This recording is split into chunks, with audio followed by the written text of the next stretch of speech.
Bonsoir à tous. Après plusieurs semaines, voire mois d'absence, j'ai décidé de refaire une petite vidéo et de vous montrer comment créer un serveur NFS. Alors pourquoi cette vidéo? C'est parce que tout simplement j'ai eu besoin en fait de créer un serveur NFS sur mon Raspberry et j'ai donc décidé de vous partager la méthode pour y parvenir. Alors pour pouvoir vous illustrer la façon de s'y prendre, j'ai créé deux VM Debian sur mon serveur. Donc une première VM qui va s'appeler NFS-CLI pour simuler le client qui va se connecter au partage NFS. Et puis une deuxième VM donc, qui s'appellera NFS-SRV pour serveur. Et c'est donc elle qui hébergera les serveurs NFS et les fichiers que l'on souhaite partager. Eh bien, sans plus attendre, je vous propose de commencer ce tutoriel.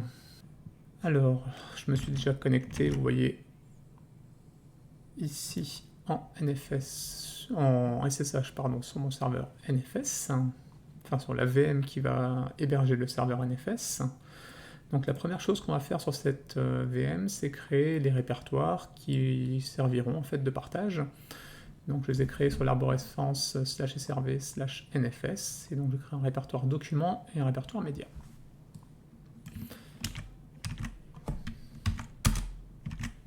Donc on les crée avec la petite commande make directory. Ces répertoires, on va les associer à l'utilisateur et au groupe invité. Et on va y donner des droits d'exécution, de lecture et d'écriture pour tout le monde, pour éviter en fait des problèmes de droit. Donc là, on change les groupes d'appartenance. D'ailleurs, on peut voir hein, ls-lh. On voit le document maintenant est passé en propriété de l'utilisateur invité, et donc média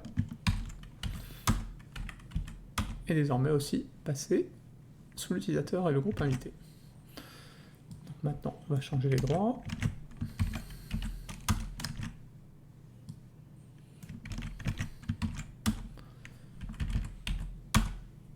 Et vous voyez maintenant, tous les user groups et autres ont les droits en lecture, écriture, exécution sur ces deux répertoires.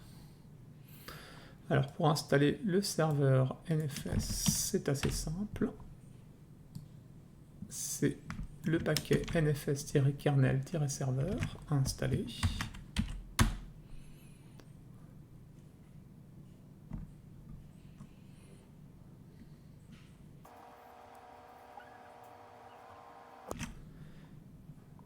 Et donc on va vérifier si le serveur est bien lancé, avec la commande systemctl qui va bien.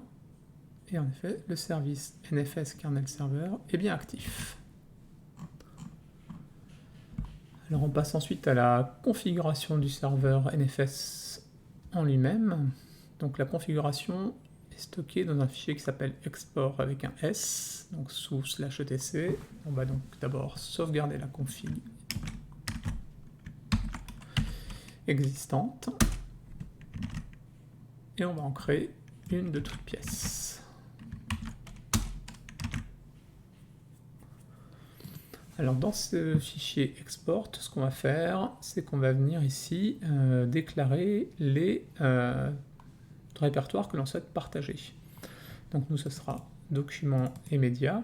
En fait, on va indiquer qu'on donne l'accès à toutes les machines ici de mon réseau interne.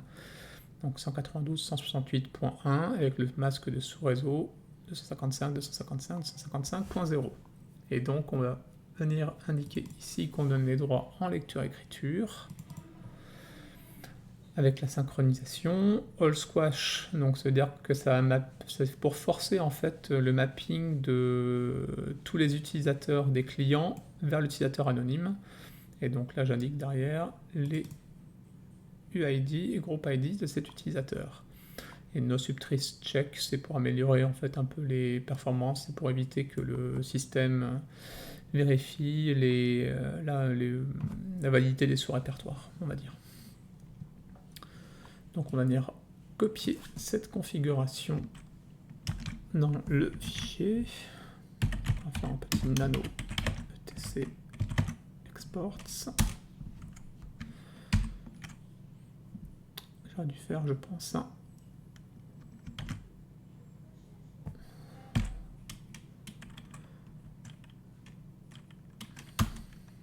Ouais, c'est bien ce qui me semblait.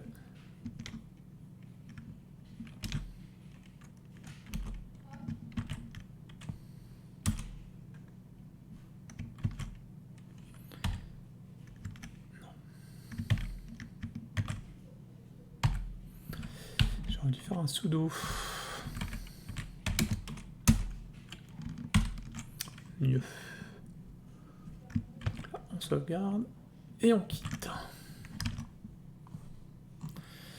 Donc pour que le fichier de configuration soit bien pris en compte, enfin pour que les paramètres qu'on vient d'intégrer dans le fichier de configuration soient bien pris en compte, on va venir redémarrer le serveur NFS.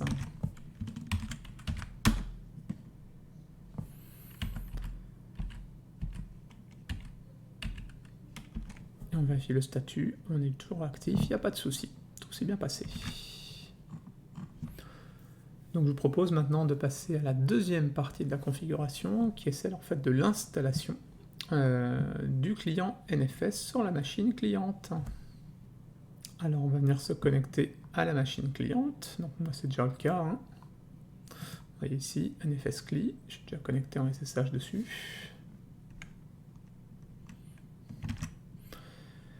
Donc la première chose à faire, c'est de venir installer le paquet NFS Common.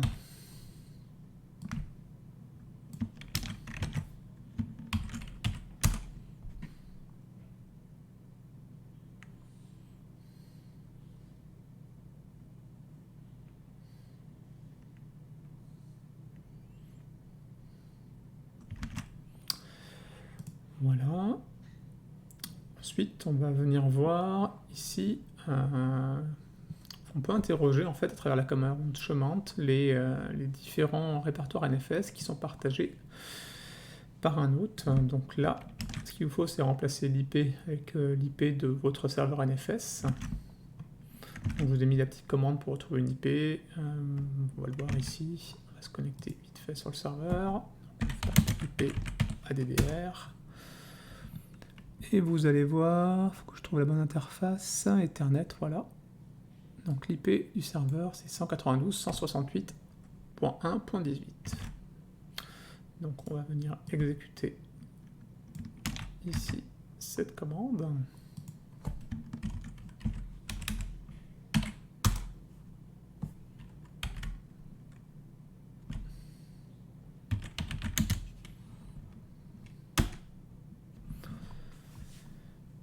Et donc vous voyez ici, l'hôte, donc 192.168.1.18, partage ces deux répertoires, donc ça fonctionne parfaitement.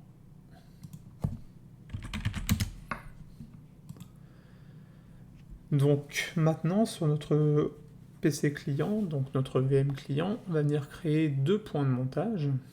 Donc ici, moi je vais les mettre sous MNT NFS document et puis MNT NFS média.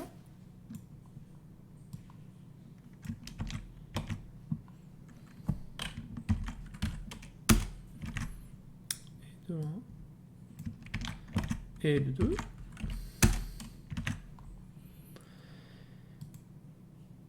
Et donc je vais venir attribuer la propriété de mes dossiers créés sous NFS, sur ma machine client, à mon user que j'utilise au quotidien, donc Christophe. Et au groupe éponyme.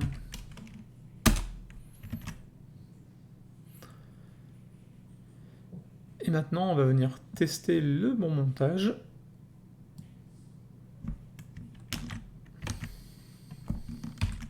Avec la commande sudo-mount. Donc ici, c'est 192.168.1.18.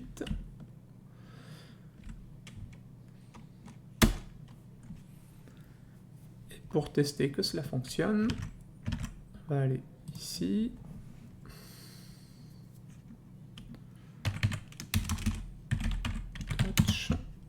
Sous servez NFS document.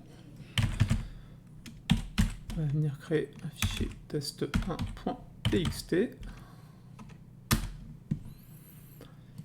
on va vérifier si on le retrouve. MNT.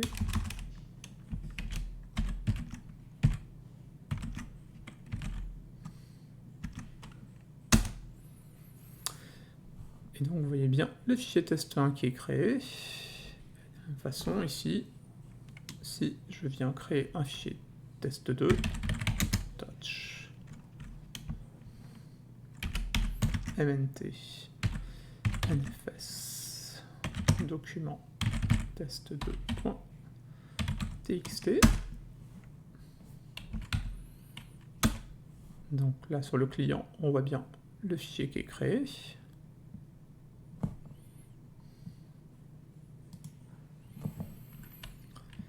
Et si je fais un ls-lh